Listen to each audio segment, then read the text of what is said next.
તો દ્વારકાના જાદુ હતા ને બધા જાદવા સ્થળી થઈ ને ત્યાં કોઈ કહેતા કોઈ બચ્યું નહોતું. એક કૃષ્ણ ભગવાનનો પ્રદ્યુમન અને પ્રદ્યુમનનો અનિરુદ્ધ અને અનિરુદ્ધનો વ્રજનાભ. એટલે એ તે દી હાજર નહોતો. એટલે એ ગયો તો મિસર દેહમાં, એટલે સોનિતપુર. એટલે ઓખા છે ને, ઓખા હરણ કહેવાય ને, એ ઓખા એની ઓરમાન માથાથી. એટલે એ નવાબને આટો દેવા જાય તો આને ભેરો લઈ જાય વ્રજનાભને. તો વ્રજનાભ તે દી ન્યા હતો. આ જાદવા થળી આ બધા કપાઈ ગયા ને સોમનાથ, એમાં આ બચી ગયો. અને છેલ્લે કૃષ્ણ ભગવાન અર્જુનને કહેતા ગયા હતા કે તમે છે ને વ્રજનાભને તેડાવી લેજો અને અમારી શ્રાદ્ધ વિધિ બધી છે ને એ વ્રજનાભને હાથે કરાવજો. એટલે મિસર દેહમાં અટાણે હાલમાં સિરિયા કહેવાય અને નકરી સોનિતપુર શહેર કહેવાતું, એટલે બાણાસુરની નગરી. પણ એ પછી અહીં જાદવા સ્થળી થઈ એટલે અહીંયા વ્રજનાભને તેડાવ્યો. તો અટાણે મોક્ષ પીપરો કહેવાય ને, પ્રાચી સોમનાથના મૂળમાં, ન્યા શ્રાદ્ધ વિધિ બધી કરી. પછી એને ગાદી ઉપર બેહાડ્યો, દ્વારકાની ગાદી ઉપર. ઓલું દ્વારકા બુડી ગયું ભગવાનવાળું. એટલે આ મંદિર ને એક બચી ગયું. અને આ મંદિર અટાણે હાલમાં છે ને એ વ્રજનાભે બંધાયું. અને એમ કેવું થાય છે કે એ ઓમ કોઈનું ચણેલું નથી, મંત્રથી વિશ્વાકર્મા એ બનાવ્યું. અને પછી એને આ દ્વારકામાં ગમ્યું નહીં. પછી મથુરાની ગાદી ઉપર બેહાડ્યો. ઇન્દ્રપ્રસ્થ પાંડવોની રાજધાની, ન્યા બેહાડ્યો. તો ન્યાય એને કંઈ ગમ્યું નહીં. અવળું કુટુંબ કપાઈ ગયું, કોઈ નમરે. પછી એને ક્યાંય શાંતિ ન મળે. પછી મારે ક્યાંય રહેવું જ નથી. વા એના નાનાની રાજધાની હતી ને મિસરમાં, સોનિતપુર કહેવાતું, હાલમાં ઇજિપ્ત કહેવાય. એમાંથી એનું શહેર કાહિરો અટાણે બોલાય જો, ઇજિપ્તનો. અને એનો થોડુંક રાજીને આપ્યું નાના એ કે તું વાં ફાવતું ના હોય તો અમુક મલક તને આપું, એ તારો જ. પછી એની જે રાજ દીધું ને એનો આ રાજા બન્યો વ્રજનાભ. અને એ દેશનું નામ રાખ્યું શ્યામ દેશ, પોતાની જે ભાગમાંની દીધું ને. એટલે કૃષ્ણ ભગવાન શ્યામ હતા એટલે એને હિસાબે એની શ્યામ દેશ નામ રાખ્યું. અને નામી ધમ ધોકાર રાજ આવેલું 3,500 વર્ષ રાજ કર્યું, બોલો, શાંતિથી. ને વિસ્તાર એટલો બધો વધ્યો અને જાદુઓ કહેવાતા. એટલે એમાં 3.5 વર્ષ ત્યાંથી પછી મોહમ્મદ પૈગંબર એટલે ઇસ્લામ ધર્મની સ્થાપના કરી અને મુસલમાન બધાને બનાવી દેતો. અહીંયા આના આગળ આવ્યો કે તમે કાં મુસલમાન થઈ જાઓ અને કે તમારો એ કે સૌરાષ્ટ્ર દેશ છે, અહીં તમારું કંઈ છે નહીં, કાં વયા જાઓ અને કે લડાઈ દો. એટલે એમાં લડાઈ દીધી ને એમાં એ વાહે પડી ગયા ને પડતી થવાની. તો એને એ શ્યામ દેશ એને મૂકવો પડ્યો, બોલો. એટલે શ્યામ દેશ છે ને હાલમાં અટાણીને સિરિયા કહેવાય. અને અટાણે સિરિયાની જો હાવ બદનામી, આ લડાઈઓ થાય, ત્રાસવાદીઓ મારી નાખે. એ બધા લડાઈઓ કરતાં કરતાં કંઈક મુસલમાન થઈ ગયા, કંઈક કપાઈ ગયા, કંઈક બીજે ભાગી ગયા. છેલ્લે થોડાક પૈસાને એ ઈરાનમાં આવ્યા, બોલો. ને ન્યાયની આ તેહરાન એનું પાટનગર છે, એ શહેરની પણ સ્થાપના જાદુઓએ કરી. અને ન્યાય આને ટકવા ન દીધા. એટલે પછી ભાગીને આવ્યો અફઘાનિસ્તાનમાં. ત્યાં ગીજની શહેર છે, ગીજની. સોમનાથને મોહમ્મદ ગીજની ભાંગી ગયો ને એ શહેર, એ આનું વસાવેલું જાદુઓનું, બોલો. અને ન્યાય ટકવા ન દીધા. પછી કાબુલમાં આવ્યા. એટલે એ અફઘાનિસ્તાન. કાબુલમાંય પણ એને ન્યાય પણ ટકવા ન દીધા.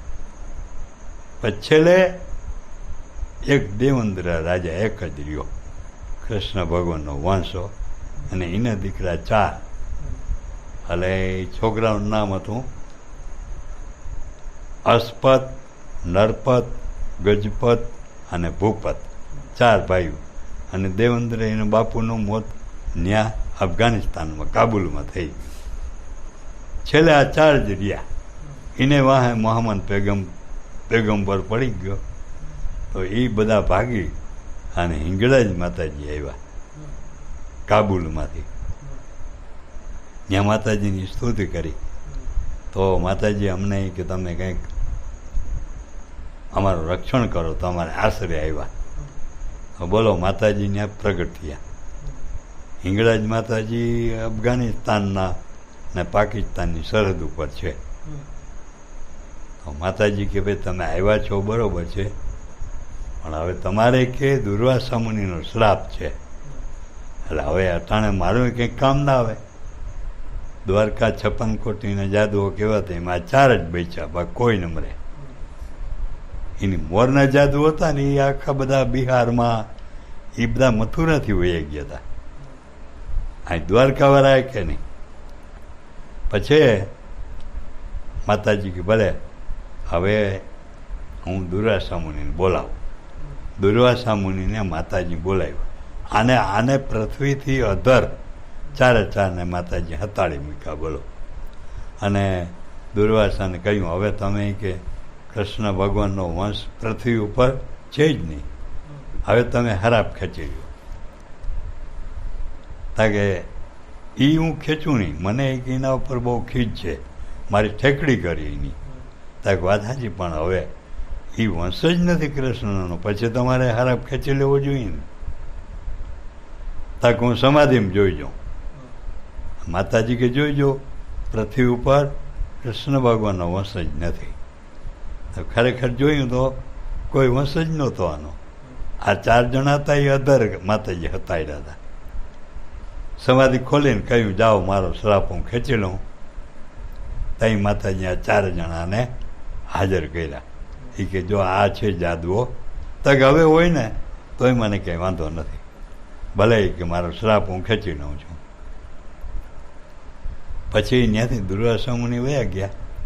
મોહમ્મદ પેગમ્બરની આવ્યો. એ કે અહીંયા મારા ચોર અહીં આવ્યા, અહીં પગલાં આવ્યા અહીં નહીં. ઓલા કે નથી આવ્યા હતા કે ના એ છે જ. તમે માતાજી આ શક્તિ થઈને ખોટું બોલો. માતાજી કહ્યું આવ્યા છે મારે આશરે, એટલે અમારે શરણેને રાખવા જોઈએ. તાક ભલે શરણેને આવ્યા હોય તો તમે ના કેમ પાડો છો, હાજર કરો. 4 ને હાજર કર્યા. પછી માતાજી આગળ ઠેરાવ કર્યો કે એક જણો જો ઇસ્લામ સ્વીકારી લઈએ તો 3 ને છોડી દઉં. બોલો. એ મોજથી 4માંથી એક આ પાડી દે. એટલે બધેથી વડો અસ્પત હતો ને, એ કે હાલો ઇસ્લામ ધર્મ હું સ્વીકારી લઉં. એટલે ત્યાં જઈને ઇસ્લામ ધર્મ સ્વીકાર્યો અને ત્યાંથી મંગોલિયામાં વયા ગયા. મંગોલિયા દેશ કહેવાય ને, એટલે એ મંગોલિયા ગયા ને એટલે મોગલ કહેવાના. એટલે એના વંશમાં અકબર ને હુમાયુન, બાબર ને એ બધાય એમાં એ મોગલ વંશમાં થયા. અને 3 જણા વધ્યા. એમાં વડો નરપત, પછી ગજપત, પછી ભૂપત. એમાં ભૂપત છે ને જેસલમેર વસાયું રાજસ્થાનમાં, અને એનો વંશાયેલો ને એ બધા રાજસ્થાનમાં ભટ્ટી કહેવાના. અને એમાંથી ઘણી શાખા જુદી પડી પછી, પણ એ બધા રાજસ્થાનમાં છે. પછી એ નરપત હતો ને એ સિંધમાં આવ્યો, ને હાલમાં પાકિસ્તાનમાં નગર ઠઠ્ઠા કહેવાય ને એ વસાયું. અને એને પોતે વસાયું ને ત્યાં ન્યા નગર સમય કહેવાતું. એ શહેરનું નામ રાખ્યું નગર સમય. નગરા મોવાણિયા ત્યાં રહેતા, મચ્છીમારનું નામ હતું. એટલે ન્યાની એના હારે ભાઈબંધ કરી અને પોતે ત્યાં છે સ્થાપના કરવાનું ઓલાને મચ્છીમારને કહ્યું કે તો ભલે તમે અહીંથી પ્રેમથી નગરી વસાવો પણ અમારું નામ રાખજો શહેરમાં. એ નગરા કહેવાતા ને નગર સમય સમા પોતે કહેવાતા, સમા જાડેજા. એટલે એ શહેર વસાવ્યું. એનું હાલમાં પાકિસ્તાનમાં સિંધમાં છે અને એ કહેવાય નગર ઠઠ્ઠા. પાકિસ્તાને નગર ઠઠ્ઠા કરી નાખ્યું. અને એ ત્યાંથી પછી એક રાજાને બેલાડિયાના કુંવર બે જન્મા. એટલે આપણે જોડ્યા કઈ એ બે છોકરા સિંધમાં જઈને ભેરા જાડા કહેતા, જાડા. ને એ અભ્રસ થઈને જાડેજા થઈ ગયા. એટલે ત્યાંથી સિંધમાંથી વાંધાના હિસાબે કચ્છમાં આવ્યા. એટલે ત્યાં કચ્છમાં એની સ્થાપના કરી અને કચ્છના રાજા બન્યા. અને ત્યાંથી પછી એની જામનગર, રાવલજામ આવ્યો જામનગર, તો જામનગરની સ્થાપના કરી. એટલે વિક્રમ સંવત 1596ની સાલમાં જામનગરનો પાયો નાખ્યો. અને એનાજી બધાય પછી એક પછી આખા સૌરાષ્ટ્રમાં છવાઈ ગયા. બોલો, આ જાડેજા, રાજકોટ, ગુંડલ, જામનગર. અને બીજો ત્રીજો ભાઈ હતો ને ગજપત, એ આવ્યો જુનાગઢ. એટલે ત્યાં જુનાગઢના મૂળમાં જે વણથલી છે ને ન્યાયના નાના રાજ કરતા હતા રામ ચાવડો. એને એક દીકરો હતો ને એને આના ઉપર આવું બધું થયું એ કહે તું અમારી ગાદી સંભાળ લે. એટલે એ ભૂપત નર બોલો ગજપતની ગાદી સંભાળી ને એના બધા ત્યાં ચોડાહામાં જુનાગઢવાળા. એટલે જુનાગઢવાળા એટલે ત્યાં પહેલો થયો ગ્રહરીપુ, પછી થયો રા કવાટ, પછી થયો રા ડિયાસનો રા નવગણ જાહલનો ભાઈ. અને પછી એમાંથી અનેક શાખા પડી. એટલે રા એ છે ને જુનાગઢવાળા દાડે નામ રાખતા. પોતરાનું નામ પાછું દાદાનું નામ હોય ને એ પોતરાનું નામ દે.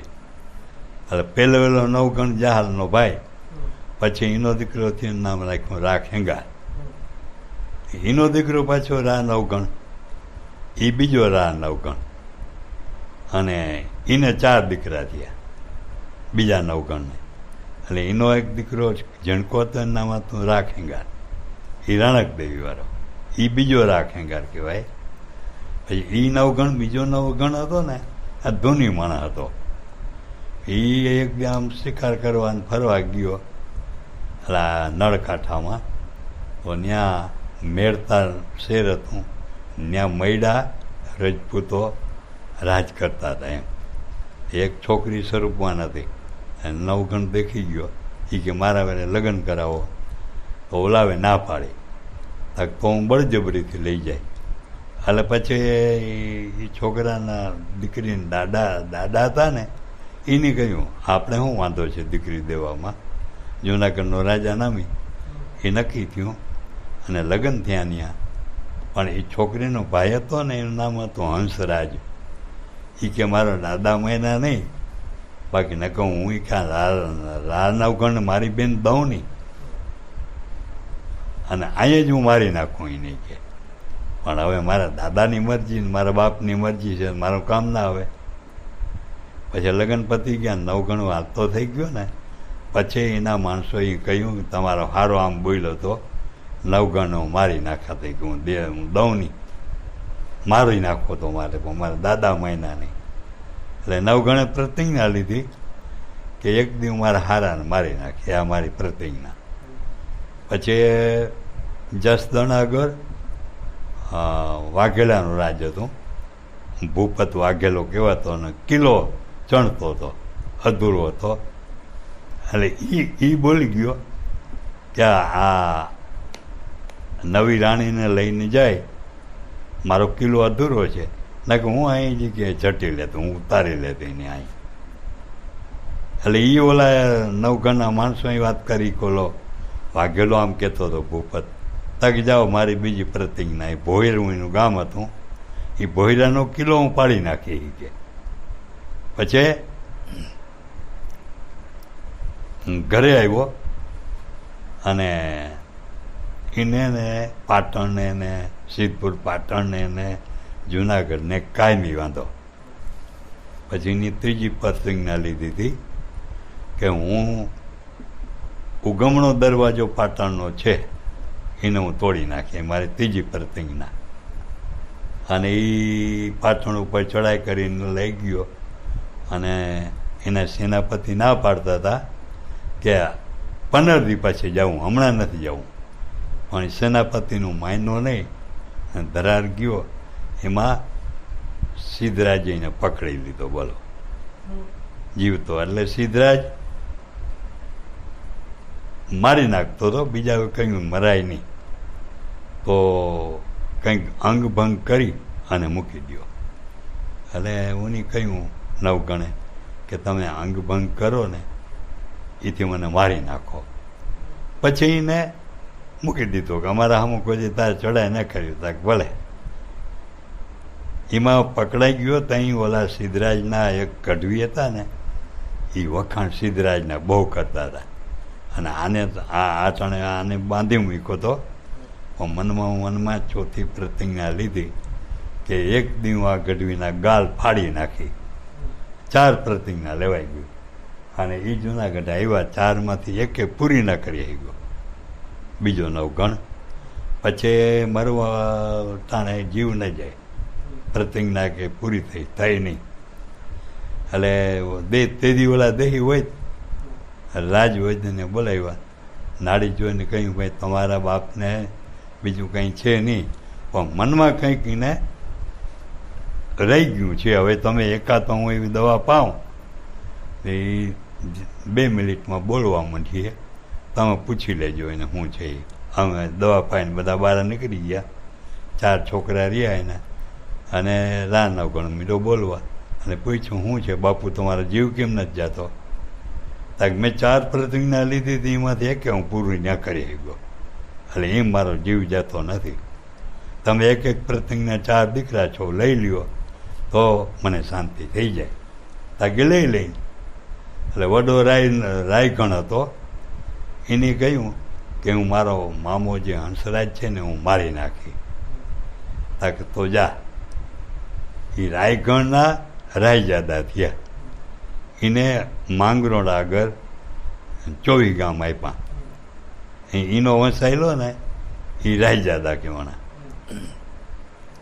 પછી એથી જણકો હતો ને, એ અંબા માતાજીનો ભગત હતો અને હાથમાં આમ કડું પહેરતો. એટલે એ ચંદ્રચૂડ કહેવાતો. એટલે એ કે હું ભોયરાનો કિલ્લો હું તોડી નાખી. તાક જા તો તું હું 84 ગામ ભાલમાં આપું. હવે એનો વંશાયેલો ને એ ચુડાહામાં કહેવાના. પછી ચંદ્રસિંહ હતો 3જા નંબરનો. એ કે હું પાટણનો કિલ્લો છે ને એ હું તોડી નાખી. એટલે જા તું એ કે આ જી તાણે પાલીતાણા આગળ ને ત્યાં હું તું કે 24 ગામ આપું છું. એટલે એનો વંશ જે હેલો ને એ સરવૈયા કહેવાના. અને છેલ્લો અગો રહ્યો કોણ? રાખેંગા. એટલે એ સમજતો હતો કે આની પ્રતિજ્ઞા લીધી પણ આ એકે પૂરી નહીં કરી શકે. એટલે એને બાપને કહ્યું, બાપુ આ છે ને મારા ભાઈઓ એ એકે પ્રતિજ્ઞા પૂરી નહીં કરી શકે, પણ હું 4 પ્રતિજ્ઞા પૂરી કરી. અને જ્યાં સુધી પ્રતિજ્ઞા હું પૂરી ન કરું ત્યાં સુધી છે ને માથે પાઘડી ન બાંધું અને પગમાં પગરખા ના પહેરો. હાલ ઓલા બધા ભાઈઓ હતા, નવગણ હતો, રાજી થઈને કહ્યું, જો તું 4 પ્રતિજ્ઞા કર તો તું ઝીણકો છો અમારાથી, પણ જુનાગઢની ગાડી તારે, અમારે ન જોઈ જા. હા એ પ્રતિજ્ઞા લઈને રા નવગણ વયો ગયો. ઓલો ભાઈ રાખેંગાર પહેલો એના મામાને માર્યો, હંસરાજને. પછી ભોયરાનો કિલ્લો તોડ્યો અને પછી પાટણ તેથી સિદ્ધરાજ ન્યા પોતે જાસૂસ થઈને ગયો. સિદ્ધરાજ સિંધ ઉપર ચડાઈ કરીને ગયો, વાહે કોઈ હતું નહીં. અને એનો મંત્રી હતો ને વાણિયો, એને આહોપી ગયો તો બધું સિદ્ધરાજ. તો એ આને ખબર પડીને જાસૂસ થઈને ગયો તો મોટી સેના લઈને ગયો તો પાટણનો દરવાજો તોડી નાખ્યો. અને એના જે કમાડ હતા ને દરવાજાના જુનાગઢ લઈ આવ્યા. કાળવો દરવાજો છે ને ન્યાયની ચડાવ્યા. અને ઓલા શાંતુ મહેતા એના મંત્રી હતા પાટણના, એને કહ્યું તમે શેરને લૂંટો નહીં, તો તમે કહો એટલા હું તમને હુંનું ચાંદી આપું. તક મારે કે ગામને લૂંટવું નથી, પણ આ દરવાજાને હું તોડી અને એને હું કમાળ લઈ જાય. તક લઈ જાઓ તમે, ગામને લૂંટો નહીં તો. હવે એમાં રાણક દેવી હતી ને એની સંબંધ થઈ ગયો તો સિદ્ધરાજ વેરે. ચૂંદડી ઓઢાડાઈ ગઈ હતી, લગ્ન થયા નહોતા, પણ એમાં આને પ્રેમ થઈ ગયો હતો ને જાસૂસ થઈને રહ્યો હતો ને રાખેંગાર. એટલે એ તેથી આ પાટણને ભાંગ્યું અને રાણક દેવીને તેથી ઉપાડી ગયો. એ જુનાગઢમાં લગ્ન કર્યા અને સિદ્ધરાજને વા સિંધમાં ખબર પડી એટલે લડાઈ કરીને પાછો આવ્યો. હા, એટલે મને કે અણીનું ચૂક્યું હોવરે જીવે. પછી બોલો એની સેના ભેરી કરી તો 5 વર્ષ નીકળી ગયા જુનાગઢ ઉપર ચડાઈ કરવી. એ ચડાઈ કરી અહીંયા આવ્યા જુનાગઢ, ત્યાં 5 વર્ષ વીતી ગયા હતા. અને પછી કિલ્લો આની બંધ કરી દીધો રાખેંગારે. કિલ્લો તૂટે નહીં બોલો. એટલે 12 વર્ષ પડ્યો રહ્યો. એટલે 17 વર્ષ થઈ ગયા. 5 ઓલા 12 આ, એટલે 2 દીકરા થયા રાણક દેવીને.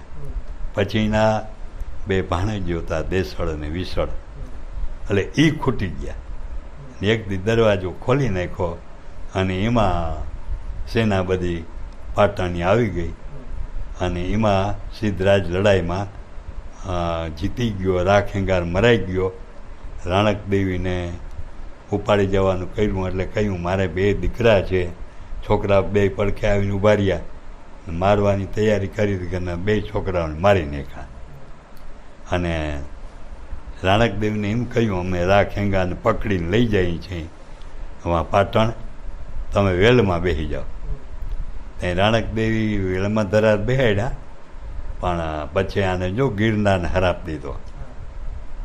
રાખેંગાર મરતા કે ખડેરી ખાંગો કેમ ન થયો, ગરવો ગિરનાર વાદળથી વાતો કરે, મરતા રાખેંગાર ખડેરી ખાંગો કેમ ન થયો.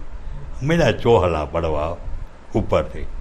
પછી રાણક દેવીને એમ થયું કે આ તો પડી જાય બધાય. પછી પોતે થાપા માર્યા, મપડ મપડ મારા વીરી કે આ પાછા તને ચોહલા તારા કોણ ચડાવી ગયું. પછી એ છેટ ભોગાવો વઢવાણ આગળ છે, ત્યાં રાણક દેવીને ખબર પડી કે રાખેંગા તો મરાઈ ગયો છે. એને કુદરતી ખબર પડી ગઈ. એટલે વેલમાંથી ઉતરીને કહ્યું તું ખોટું બોલે છો, મારા પતિનું માથું લાવ, નક મારે સતી થવું, નક હું તને હરાપ દે. પછી એ સિદ્ધરાજે માથું હાજર કર્યું અને ન્યા પોતે બરી મરે છે એના પતિનું મસ્તક લઈને રાણક દેવી. ન્યા ટાણે હાલમાં રાણક દેવીનું મંદિર છે. એટલે આ બધા છે ને, જો એ ચુડાહામાં જુનાગઢવાળા, રાજસ્થાન ભટ્ટી લોકો, પછી આ બધા જાડેજા અસલ કૃષ્ણ ભગવાનનો વંશ છે બોલો, પેઢીનામાં હોત. એટલે આ આમ તો બહુ ઇતિહાસ મોટો છે, પણ આ હકીકત થોડીક એમ. હવે રાખી દઈએ.